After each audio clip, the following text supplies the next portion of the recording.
Sa temang bigas at konting pangulam sa bawat hapagkainan ay buong pusong nagpamahagi si Nueva Ecija Association of Barangay Captains President Board Member Sani Carino ng sako-sakong bigas at kaunting pambili ng ulam para sa lahat ng bahayan sa kaniyang minamahal na barangay Nagmisahan, Quiapo, Nueva Ecija kamakailan.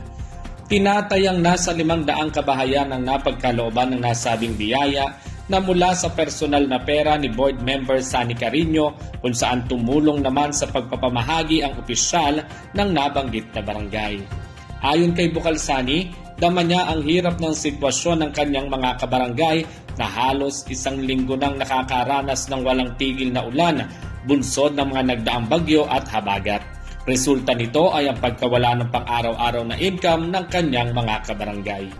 Inspirasyon umano ni Bukal Sani Carino si Governor Inspirasyon umano ni Bukal Sani Carino si Governor Oyi Umali at Vice Governor Lemon Umali na sa kasalukuyan ay pinagpapatuloy ang pamamahagi ng bigas sa iba't ibang barangay sa lalawigan.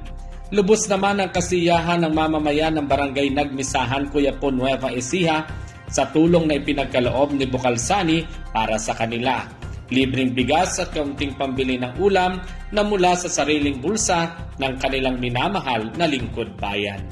Para sa Balitang Nueva Ecija, Kian Hernal Lahom nagulat para sa DWN Teleradyo, ang inyong kakampi.